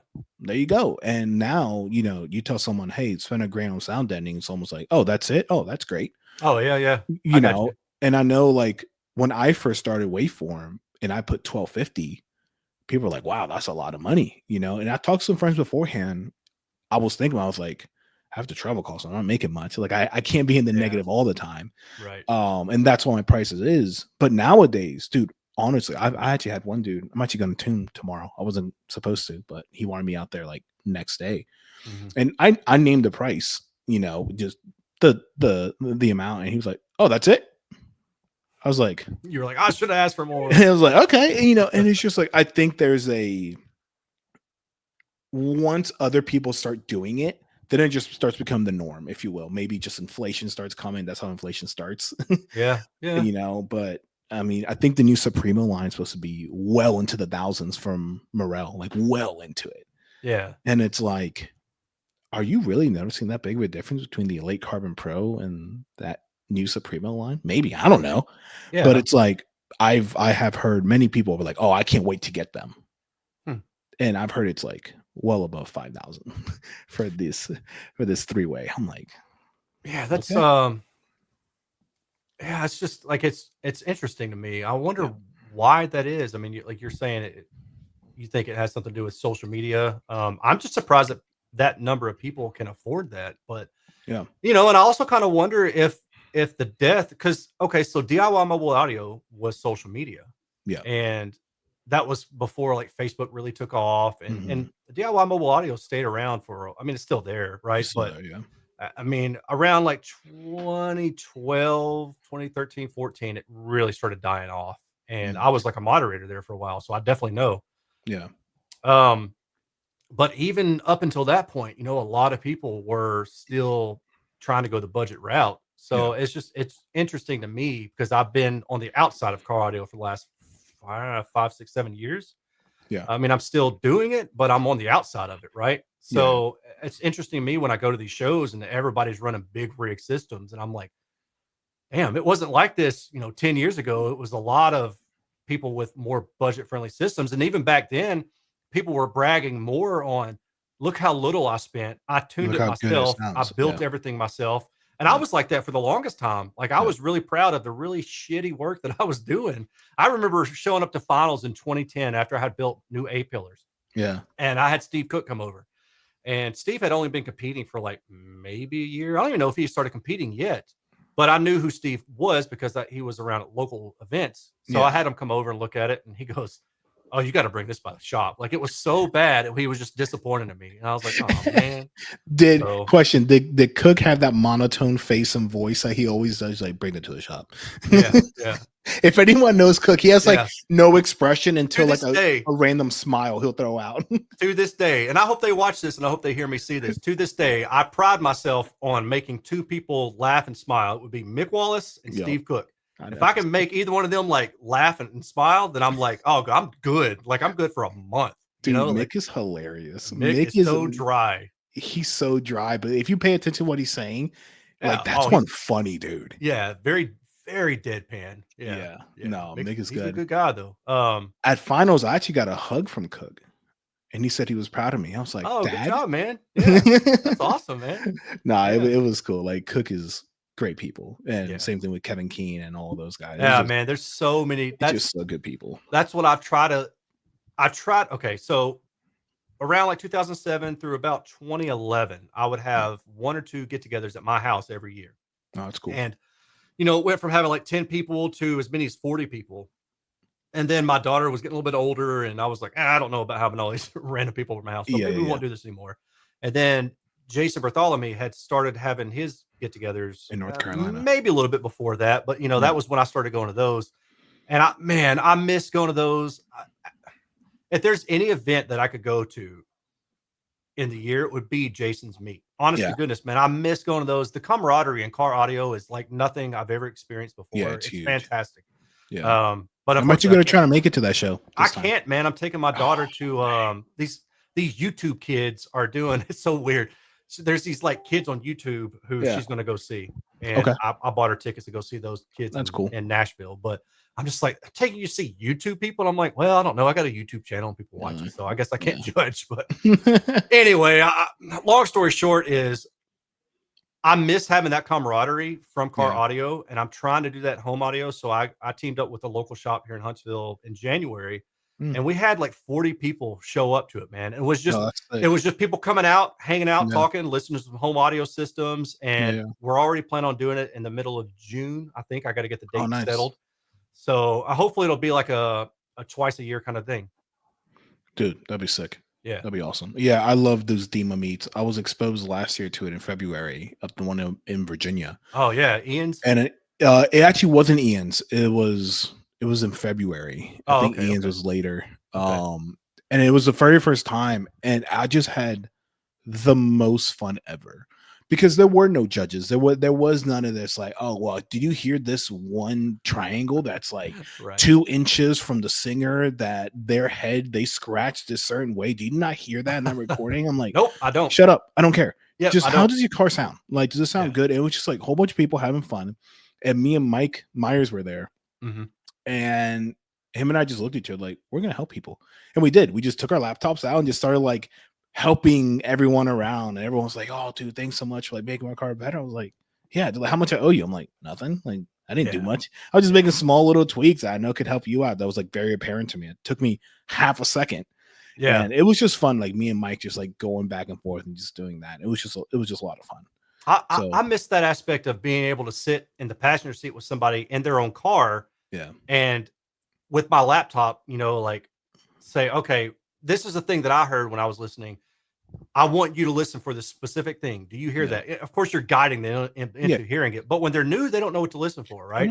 So you're okay, let me time delay this thing. Or do you hear those changes? Can you kind of see, quote unquote, the stage moving across? Does the vocal get fuller as I do this sweep, and make these changes in real time and help people learn? Like, that's one of the things that I miss the most about going to those meets is meeting new people, helping them out, helping them understand. I remember Gerald showed up to Jason's Costa? meet. Yeah, he showed up to Jason's meet in that big old van thing. And I think this is like around 2015 or so. Yeah. And he was asking for some feedback, and I was like, yeah, stuff doesn't sound right, man. And I said, you got time alignment in this thing? And he was like, yeah, it was on an old Alpine deck, like a 9813 or 33 or something. Anyway, so I was like, cool. I remember how to use this thing. So I started making adjustments, and he sat back in the seat and he's like, oh my gosh. Yeah.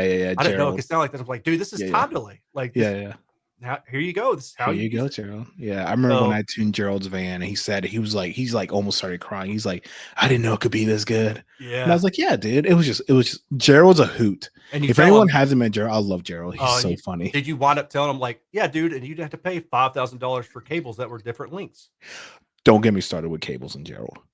Don't get me started. Gerald is great. I love Gerald. I love his Gerald. cable obsession is insane. I think he is salt of the earth. He's a really good dude. He says the most insane stuff.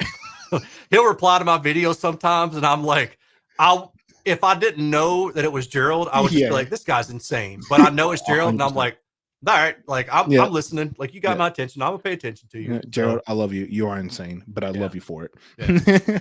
But to recap, any speaker that just out there for home audio does not mean he's a good speaker, and does not mean it's a good reference. Maybe using a high quality pair of headphones might be a better reference because it eliminates the room, and you get to A and B something in a much quicker form. And also it's portable. You can take it with you. Right. For sure. The last question I have for you, and then I will do my homework on this, so I can recommend it. What's a good budget pair of speakers that you can recommend that people can just set up, maybe on their desk or whatever, that can be good. Oh, hold on. Yeah, I know they're there. Okay, this little Atom. I just got through testing these. They're $299 desktop speakers. Okay. And yeah, this is the main one. So they've got all sorts of little switches. I'm gonna hide my face. Okay, cool. All sorts of little switches for desk and freestanding and the USB-C input. Like I said, $299 a pair, and they're really small. I've also got a pair. I've got 2 pair sitting on my desk because I got 2 different computers. One is for my editing, and one is for all my data analysis. But I use the Kali Audio, KALI. It's the LP-UNF. Okay. And they're $299 a pair. They're a little bit bigger. The difference really is that the Kali has a little bit more SPL capability than this guy. I think maybe there's a little bit. This one's actually a little bit more linear. So for a desktop setup that's affordable and won't take up a lot of space, and you don't need them to get really loud. Like these get down flat to 50 hertz, flat down to 50 hertz. And they're a great option. If you're talking for home audio, it's been a little while since I've kind of looked. So I would have to probably look again. Polk Audio makes a budget-friendly speaker. It's the XT20. It has fantastic directivity. I think it's a little bit bright on the top end that you may want to kind of make some adjustments for, maybe by towing out a little bit more, facing away from you. Yeah. But that's a really good speaker. And if you have EQ and you want to go back, I've got a video on this where I recommend it and I show people how to set it up, what EQ bands to use. If you want to watch that, you can. I think they're maybe like $250, $299 a pair. They may be a little bit cheaper here and there depending on when they go on sale. Yeah. And then that paired up with something like the WIM, WIIM Amp Pro, which has like all this stuff built into it. It's a combined streamer and amplifier in one. Nice. HDMI input, HDMI ARC on it. Plug it in your TV. You got enough power for a little pair of bookshelf speakers. There you go. And then if you want to add a sub, that's added complications, as we know. Car audio doesn't make it phase easy. matters in the home too. Yeah, and it matters in the home too. So, but yeah, I honestly think that I would say for if you have a computer, just buy something like these and call it a day. If you want lower bass extension, then you're going to pay more money out of a pair of speakers. That's just the ones that come to mind for me, and I can't remember the price or the actual name, but they're ELACs. Yeah, and Andrew Jones made them, and they were mid-tier. They weren't crazy expensive, and I can't remember the name of them. Saved my life. So let me think here. Are they oh my god. I know. UBR 62? I think so. I think they're like $1,200. But that's the concentric one, right? But then there's another one that's a step down from that I recommend often. It's the DBR 62. And that's a bookshelf speaker. And that's a good bookshelf speaker. A little bit bright on the top end. Yeah. But that's a good bookshelf speaker. There's a lot of different options. When you're talking budget, I'm like, well, what is budget, right? Yeah, of course. To some people, budget is $200, and to other people, budget is $10,000. Yeah, no, of course. I've got some dude out in Beverly Hills that's been sending me speakers. And it's just like, I'm gonna send you this $10,000 speaker.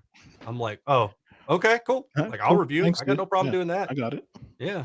Yeah. To me, budget is, at least for speakers, anything below like $800, and I can just like throw in, and it sounds great. I'm cool spending $800, no problem at all. Right. Without even like crying. It's just like, cool, these work, I'm happy. And if they're not perfect, I'm not gonna like cry about it. I'm like, they were just $800, no big deal. I hear you. Because you're getting the driver, the enclosure, the R&D. You're getting so much, and you got to think about how much work went into even this cheaper speaker. So finding a $200 one that's still giving you all of that and plays flat to 50. It's pretty good. I mean, $299 a pair is really good for those. I mean, and then if you still want to stay in the computer audio or powered, because realistically, you don't have to use these for computer audio as long as you got a source that has RCA, XLR, etc. out. You just buy the right converter cables for these. Yeah, you can always use powered speakers, but the Kali IN8 V2 is an 8-inch, but it's then they have a 4-inch or so coaxial above that. That's a fantastic speaker. The IN5 V2, also a fantastic speaker. And Miguel, I would tell you this: if you're going to be providing recommendations to people, Yeah. Set you up an Amazon affiliate account, because it doesn't make you a shill if it's stuff you actually use and recommend. And then you can say, hey, and if you're interested in trying this out, click the affiliate link. It earns me 3 to 4% on any sale. And, it doesn't make a lot of money, dude, but Yeah. it'll help offset some of this stuff over time. So Yeah, do that. that'd be fun. That's my Yeah. advice to you, is to do that. And if anybody's got a problem with it, tell them to piss off. Thanks, Aaron. Yeah. You know me, and anyone who knows me that has had it too for me, I don't care about the money. No, I hear you. I Listen, just love this stuff. I hear It's you, so much dude. I fun. mean, this has been my life for the last 5 or 6 years, and even well before that. So it's never really been about the money, but I've learned that when you're good at something, people are like cool with helping you out. So when I provide those links, if it's something I really care about, then yeah, sure, they'll go buy that thing and use that link. Lately, I just use generic links. I'm like, it doesn't matter what it is. If you need to get toilet paper from Amazon or you want to get a television from Crutchfield, but just do use my that. link. Yeah. So, no, thanks, dude. I appreciate it. Yeah, Anything else you want to leave the viewers or listeners about references? I'll kind of recap by saying that I think the recommendation for headphones is a really good one. I'm glad you asked about speakers for references, because these ones I just pointed at for desk speakers or maybe a smaller room, you can sit right in front of them and eliminate the room, and then you've got them and they stage and do all that stuff. That's a really good option to have. Outside of that, I would just say don't stop learning. Yeah. Also, be careful what you read on the internet, because everybody's an expert. Probably only trust people whose stereos that you've heard, and that goes for me. If you haven't heard my stereo, maybe take me with a grain of salt. It's just tough, man. And then also, do not play the game of trying to keep up with the next guy, because you're never going to win. Don't keep up with the Joneses. No, you're never going to win. Not only like in terms of just commercial wins and things like that, or winning in a judge's score sheet. You're never going to win from within, right? Like, not to get sappy, but there's a lot of truth in that, and you're not going to feel complete. Do what makes you happy, because this is a hobby after all. For the majority of us, this isn't something we make a living at. This is not my day job. This is not Miguel's day job. We love this. I was going to cuss. We really love this stuff. We're very passionate about it, and we still got to have fun with it. So if you're a hobbyist and you're trying to enjoy the hobby, enjoy it. Yeah. Take the time to try to learn, reach out, ask people, go to shows, go to events, ask questions, ask people for feedback on your own system, and try to learn. But number one, don't be afraid to ask questions when you go to these shows. True. People love to help out, man. Yeah. Or not help out. It depends on if they're saying is true or not true, but you at least get some information. You get some information. Yeah, I agree. I think go ahead, Aaron. I'm sorry. Go ahead. Kind of going back to the reference thing too, from the perspective of home audio, because I never really used headphones as a reference until I asked her. Yeah. Because I just don't like the way they don't stage well, right? I like a speaker out in front of me. I don't like it from within. That's a me thing. Okay. What I tend to find is that the more experience you can get with different speakers, at some point you'll kind of lock into a sound that does make sense as a reference. And if you only hear crappy speakers, unfortunately, that's probably going to wind up being what you think is a reference. But if you listen to enough good ones, at some point you'll have a better feel for, what a good system sounds like. Trust the data, ask questions about the data if it's available. And again, don't be afraid to ask people at these shows, because getting hands-on time is really helpful. You'll learn so much more than reading tons of information on the internet. No, 100%. And the last thing I'm going to leave to the viewers and listeners is, at the end of the day, this is supposed to be fun, and competition is not always fun, because you start doing the competition thing where it's like, oh, I have to win, and you forget to just enjoy the thing that you've built for yourself. Don't build a vehicle for a competition. Just build it for yourself. And if your car is good, it will also do well in competition. That's the way it should be. But don't just build it like, oh, well, like I have to build this car I ask an amateur, and it cannot deviate from that. And I tell people constantly, my car, I built it for me. Yep. When it was getting built, not a single moment did I ever look up any of the orgs or nothing. Like, I do not care. Yep. And then when my very first show, people were like, what, I think people forget I'm a new competitor. I haven't been doing this a long time. Very, very short. Like 2023 was my first like official like season, and I started that in August. Yeah, they were like, so what class you in? I'm like, I have no clue. You're gonna have to tell me. I have Yeah. no clue what class I'm in. And they're like, what you have? I'm like, this is what I have. They're like, you're in, I was in Emma. You're like, you're in X limited. I'm like, don't even know what that means. They Yep. were like, Cool. second highest class. Cool. Put me in there. I don't care. Like I built it for me. And the last thing is expensive equipment does not mean better sound. Yeah. And I learned that very quickly when I started learning about home audio, which is like, hey, like these really good sounding speakers are using very cheap drivers. And they're putting a lot of effort into the crossover and make sure things are in phase with each other and the radiation makes sense and tonality. And hey, when you knock on this speaker, it's dead. And that's how I started realizing, like, oh, that's why I need to make my car. My car is becoming resonance. I need to make it as dead as possible in terms of, sound deadening. So yeah, that's what I'll leave with the viewers. No, I agree. Does not always mean better. I'm gonna jump in with you on those two and keep this going just a little bit longer. 100%. Build the car that you want to, the way that you want to build it for what your needs are, and then just see where you land. When I started competing, I had no idea what I needed to do. I built it because I knew I wanted to do X, Y, or Z. And then, like you, I went to a show and they said, all right, this is class you're in. And I said, okay. And it was like the second from the top. I think it was Extreme for Mecca was the first class I was in. So and then I never went down. I stayed in Mecca Extreme after that, even though I built new builds and all that stuff. And I could have stepped down to lower classes. I was like, wow. So, but then also, yes, more money absolutely does not guarantee better results. Nope. And actually, I'm going to leave with one very last thing. Okay. Which is, if you get a good reference and you understand what things are supposed to sound like, then another person, that being a judge or a friend or a pal, can't tell you, hey, you need to fix this and this. You already know how your car sounds like. You know what a reference is. Mm-hmm. So that's why a lot of times when people are like, oh, well, this judge said this and this, I'm like, okay, well, what do you think? Yeah. And they're like, well, I don't agree. Okay. then like, why you listen to someone else? Like, if it's easier to be better at competition, we're talking about competition. Yeah. It's you'll be a better competitor to know what that should have sounded like. And there have been moments when I've actually been able to, for lack of better words, educate a judge and be like, hey, dude, no, actually, it's not supposed to sound like that. And luckily I had my headphones with me and I'm like, put these on. And they're like, oh, and like, they actually thanked me, like, thanks, dude. Like, I didn't know. I was like, you're good. And it's cool because everyone can learn, and for sure. Every day I'm asking people questions. Dude, how many times have I hit you up on Messenger recently? Hey, dude, like, I don't understand this. And you'd be like, oh yeah, I don't get it either. The last one was last one was like my mid bass. I'm like, dude, there's something going on. You're like, I have no clue. I'm like, cool, me either. I just wanted to know if you just make sure I'm sane. Yeah. Yeah. Just make sure I'm cool. But Well, I have I don't want to mention his name here, but somebody we know very well. Every once in a while, he'll message me with some graphs from REW and he'll say, hey, what do you think about this? And I'm like, well, this region looks a little bit odd. You may want to check. Okay, yeah, I'll go out to my car at lunch.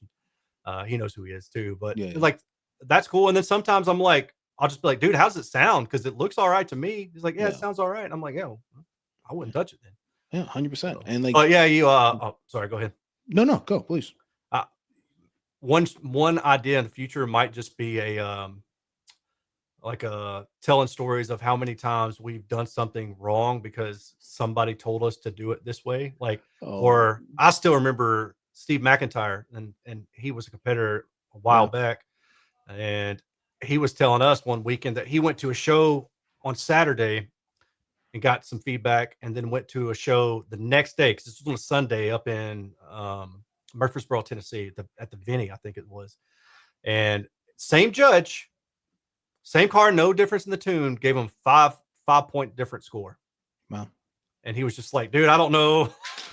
And he said, like, the judge got out and like, well, this thing needs, and he's like, I didn't change anything, like, so.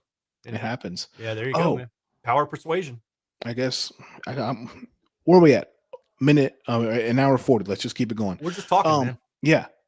Don't change. If you're in competition, you're trying to learn and get better, please do not change the tune during the show. Oh no, you're not getting any valuable feedback because you're changing it, and then you're like, oh. And then I love when people complain about it on the internet, like, no, these judges were correct, like they're all wrong. I was like, did you change the tune? Like, well, yeah, because this one you said. I'm like, There you go, dude. You can't Yeah. help yourself Yeah. to get better if you're constantly just changing it middle of the show. Like, stop doing that. Just let I your car agree. be. I agree. It's tough, man, because when you tune yourself, you probably doubt yourself a lot too, especially when you're new to it. You're Oh, yeah. doubting yourself constantly. Oh, well, what am I going to get? So the judge gets out at a big show and he says X, Y, or Z. And you're like, oh, I'm going to go make those changes. Well, Yeah. what if the other judge didn't feel that way? Yeah. And then like, you don't know what to do. Right. Yeah. So You just lost I it. think what you have to do when you start out is you just have to kind of expect to take the lumps. Go Yeah. into it with the factor of already knowing that judges can be inconsistent as much as it's tried to be objective over the like decades at this point. Yeah. It's still subjective. Like Oh, these 100%. score sheets have place markers and things like that for stage Yeah. width and depth and these things, but it still is subjective. I mean, the easiest way to talk about it is you get into a car at 8 a.m. and you've got all day to judge. Like you're judging all day. You've got 20, 30 different cars. By the time 3 o'clock rolls around, your ears are Your ears are shot. tired. Your And ears you are have tired. to maybe you take the time to go get a re-reference in a stereo Yeah. system somewhere or headphones or something like that. But you can guarantee that the score that you gave at 3 p.m. is going to be different than the score you would give at 8 a.m. Like 100%. that's just the human factor. Okay. And good or bad. good or bad, Yeah, your yeah, score is yeah. going to change, right? I mean, Yeah. a quarter point here, a whole point here, whatever, Yeah. it's going to be different. Yeah. You could roll the dice and get different results because there Yeah. is some subjective analysis to it. So if you don't allow yourself the learning opportunity for some period of time, maybe like your first 6 months or so, Yeah. whatever is reasonable Yeah, to the whatever it person, is. I guess, listening, then you're not going to learn. Yeah. And you need to get as much feedback as you can. And if you really want to be a true competitor in the sense of I want to do well on a judge a score sheet, then you're going to have to go about it with a different mindset, right? Yeah. I never went after that, and I'm not. I had no problem with those who really want to go out with the competitive mindset, but I always just went to shows and was like, "We'll see how it does. I like it, And if I would get feedback that would help me improve it, that I thought was useful, Great. I would make those changes. Yeah. But if you really want to be a judge or you really want to get scored well, you've got to play the game. Mhm. And that goes back into telling a judge that you made a change or Yeah. potentially, putting a booster seat for a certain judge. Yeah. Maybe a different tune for a different judge if you've been doing it long enough to know. But Yeah. those are things that you try to do later. Yeah. Your initial phase is data gathering, right? You're Yeah, getting yeah. all this information from all these different sources. And you're saying, all right, well, 80% of the people are saying this thing. So that's what I'm going to do. And the other stuff I'm not going to worry about. Just ignore it until you get more judges. Until you get more judges, right? And it's a Or- fine-tuning process. Hear me out here. Crazy thought. Or you have a good reference and you Or know you what have a it's supposed good to sound like. So then you could just reference then you it just tell yourself. everybody like, hey, it's off. But at least then, right? And Yeah, then you can at least- maybe you go, oh, maybe my reference isn't what it needs to be. Yeah. Or maybe like, hey, what is your reference? They'll be like XYZ.